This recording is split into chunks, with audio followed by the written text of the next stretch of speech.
Mapagpalang Monday morning to each and every one of us. Nandito po tayo ngayon para pag-aralan po natin kung paano tayo iniingatan ng Diyos sa bawat araw. Because of Jesus, lahat ng bagay sa buhay natin ay kumikinang. Tulad po ng nangyayari ngayon sa akin. Kita niyo mapakinang-kinang na yan sa screen niya. So it's a good, actually, this is a good filter, I said, and I better try it kanina. So it's good, nice to look at. So maganda naman po siyang tignan. So sa umaga pong ito, meron po tayong lilinawin tungkol sa, actually dalawang talata lang po siya na matatagpuan natin sa Isaiah. Ito po ay alam natin ng Isaiah, mostly when we hear the word Isaiah, it considers as the PIP gospel. Because yung mga laman ng mga content, or should I say, yung mga sulat ni Isaiah ay tumutukoy sa Panginoong Hesukristo. Now, parang considered na rin siya na it's something like a kind of gospel thing also. Yeah, PIP gospel ka nga po nila. It's considered like that. Pero marami rin po rito ang mga prophecies tungkol sa hinaharap. Mostly hindi pa po nangyayari. Kaya nga po tayo ay dapat po laging nag-aaral ng Bible, especially yung mga prophecies. Marami pong Kristiyano ngayon ay parang walang pakialamika sa mga prophecies. Parang mostly kung ano yung makukuha nila, puro blessings, puro yung mga dito lang sa lupa, puro ganun po ang kanila pong pinag-aaralan. Makikita mo how to succeed, mga ganyan.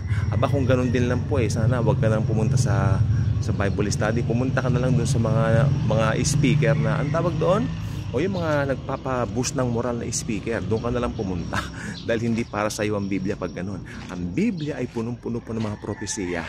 Kaya ang Biblia po ay dapat inaaral ng buo. From Genesis to Revelation, punong-puno po yan ng prophecy. Okay? Bakit ka mo? Genesis pa chapter 3, hinulaan na ang pagpunta ng ang pagdating ng tagapagligtas. 'Di ba? Nagkasala ang tao, may hula agad. At alam naman natin ang Book of Revelation, di maitatanggi. Ito po ay Book of Prophecy. Okay? Pero meron po tayong makikita po dito ng mga tinatawag ng mga dispensations, kung saan po tayo dapat lulugar, ano yung dapat nating lugar, sino ang kausap sa Bible, di ba? Anong dispensation na tayo? Because as of now, I believe we are now in the dispensation of grace. Anong susunod na dispensation? Dispensation of ano na po yan? Tribulation. Pagkatapos po nung tinatawag na rapture of the church, pasok na po ang ang tribulation. Pero sa ngayon po kasi nandito pa rin po tayo ngayon sa church age. So wag po natin yan ikapagtataka. Okay? So kung tayo malilito, wag din po sana magtataka. Dahil po sa ngayon po tayo po ay nasa church age pa lang po, no?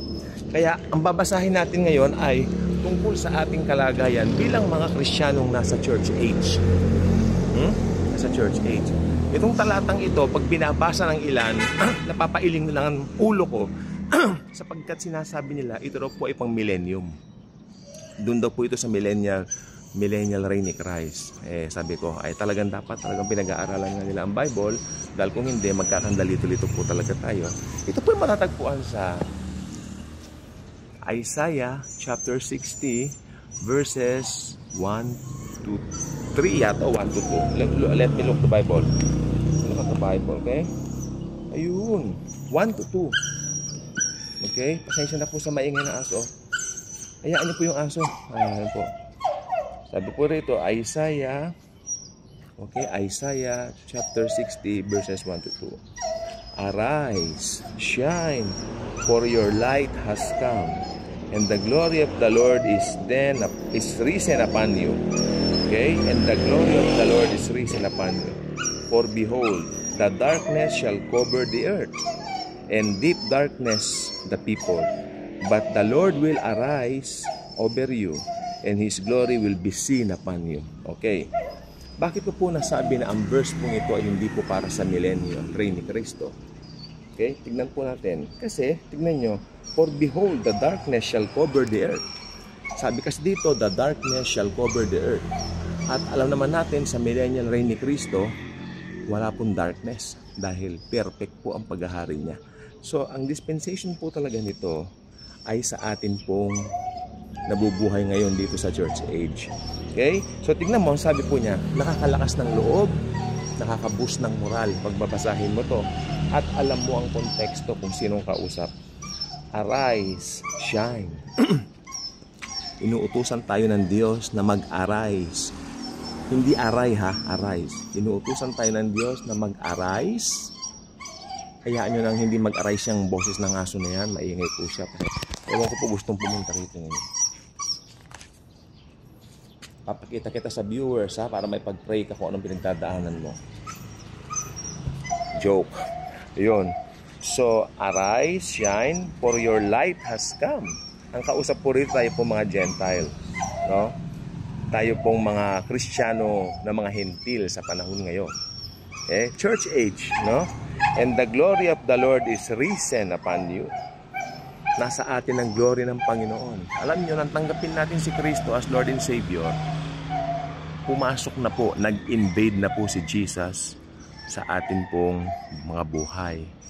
Kaya may kanta po kanina na tumutugtog, nakikinig ako ng praise and worship song. Biglang may tumugtog sa Spotify kasi random, di ba? Tutugtog na lang sa Spotify. Tumugtog doon yung Change My Heart, Oh God. Then, pinapakinggan ko Change My Heart, Oh God. Hindi na applicable yun sa Kristiyano. Sa Kristiyano, hindi na Change My Heart, Oh God. Sa Kristiyano, Change My Mind, Oh God. Yes, dahil sa atin pong mga Kristiyano, araw-araw nire-renew pa rin ang mind natin. So, iyan po ang dapat nating ipag-pray na ma-renew po ang mind natin sa bawat araw. Hindi ang puso. Sa puso kasi natin naka-invade na si Kristo. Sa puso natin, perfect na po. Naka-invade na ang Panginoon doon at hindi na siya aalis. No? So, kailangan lang po alam natin yung covenant po natin. Alam natin kung sino tayo. Tingnan nyo, pag hindi mo alam kung nasaan ka, kung hindi mo alam yung tinatawag na tamang kalagayan mo sa Biblia, kung hindi mo alam yung konteksto ng Biblia, malilito ka talaga.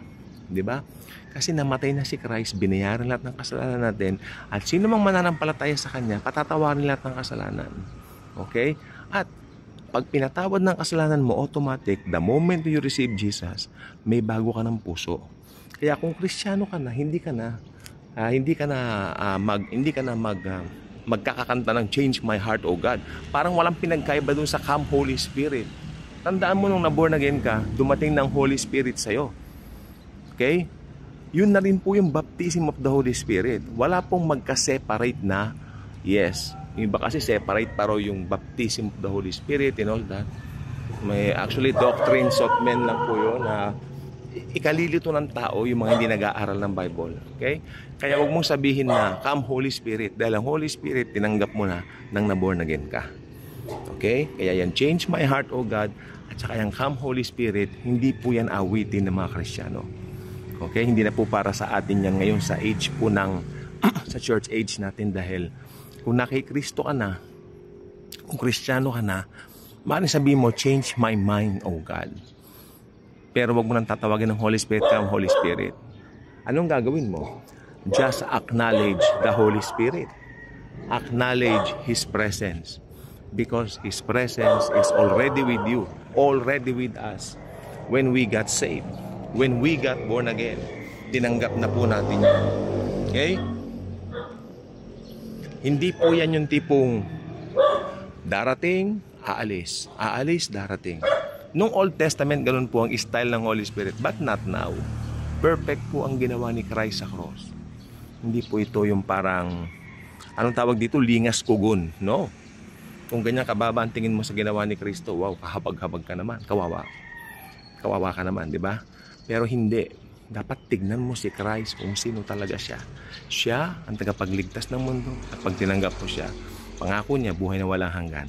At binago ka na. Sabi ng 2 Corinthians 5:17, kung sino man nakipag-isa kay Kristo is ng bagong nilalang. Kaya kung bago ka ng nilalang, hindi na dapat baguhin ang puso mo. Okay? Pero ang mind mo patuloy na binabago. Yun po ang katotohanan dito. Hindi mo na kailangan tawagin ng Holy Spirit sapagkat nakatira na po siya sa. So God bless po sa ating lahat.